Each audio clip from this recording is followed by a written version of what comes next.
Hi there, it's Mark from Third Shot Sports. Do you ever find when you're at the net, you hit the volley and it just keeps coming back? You have trouble putting it away?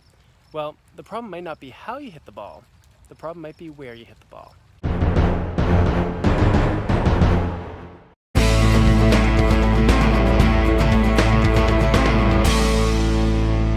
This is pretty good, but let's imagine everyone's at the net.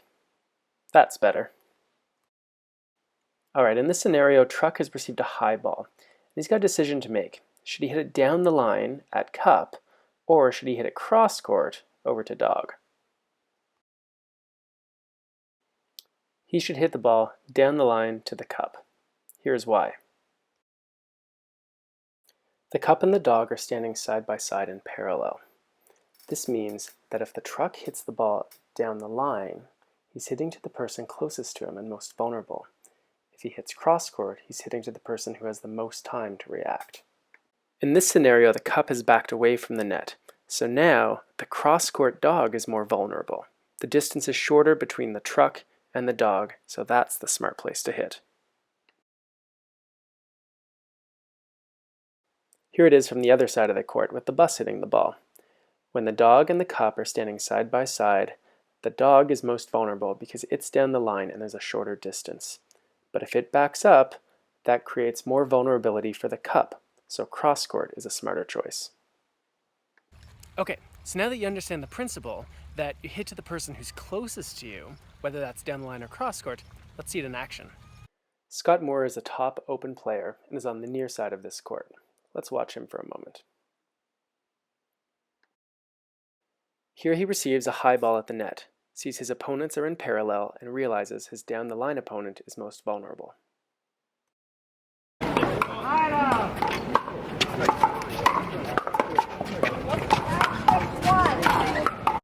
In this case, his down the line opponent, the woman in blue, has backed away from the net, so the cross court opponent is most vulnerable.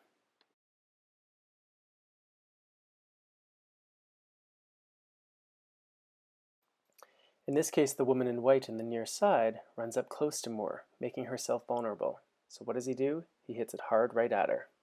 But she's a good defender and gets the ball back, so he's got to do it again, and again, and again. Now, at this point, you might be thinking, Mark, look, he's not hitting at the person closest to him. He's hitting at the person far away from him. What's going on? Well, this situation is now different. Look at the position he's in. He's reaching, he's stretched. He's no longer in an offensive position. The ball's getting low. He now has to just sort of maintain the rally rather than put it away. That's why he's hitting to the person far away from him. Until finally he puts it away at the cross-court person who has crept into the net. On the far side of the court in the dark clothes is Wes Gabrielson. He's an excellent player who makes good decisions, and here's two examples of him hitting at the vulnerable person, in this case Marcus Luke, who happens to be on the cross court. Here his opponents are standing side by side, so he puts the high ball away down the line at the most vulnerable player. Now it's your turn. When we freeze the frame, you should guess what he's going to do with the ball. That's right, he hits at the nearest player, who happens to be Tommy Boyette, standing down the line. Here's Kyle Yates in the white shirt. What do you think he's going to do when he gets a high ball? Now's your chance to guess. Good decision making is tough. Let's see what happens when you make a bad choice. We're going to play this point a couple times, so just watch to get a general sense of what's going on. Women's double 4.0 match.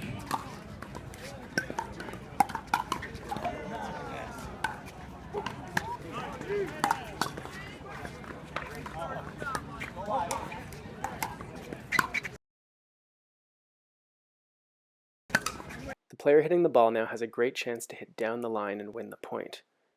But instead of hitting at the person closest to him, he continues to hit the ball to the person farthest away, the player in red. This allows this team to recover, to defend, and to reset the point and gain control. They go on to win. Here are similar examples at the 5-0 level. The down-the-line player, Gabrielson, is most vulnerable, but Boyette instead hits a cross-court to Kyle Yates, which gives him lots of time to recover. Here's another example of paying the price for a missed opportunity. Marcus Luke should hit down the line at Kyle Yates, who's closest and most vulnerable, but instead he hits cross-court to Wes Gabrielson, who gets the ball back in play and gives himself a chance to win. So there you go. That's how you decide who to hit the ball to when you're at the net and you get a high ball that you're trying to put away. Don't hit it to the person far away from you. Hit it to the person who's closest, the one who's most vulnerable. And if they happen to be lined up making a nice wall, you know that that's always the person down the line. And if the down the line person's standing far away, hit it cross court. I'd love to know what you think about this. Please send me an email, mark@thirdshotsports.com. Find us on Facebook, Twitter, Instagram, and of course at our website, thirdshotsports.com. See you next time.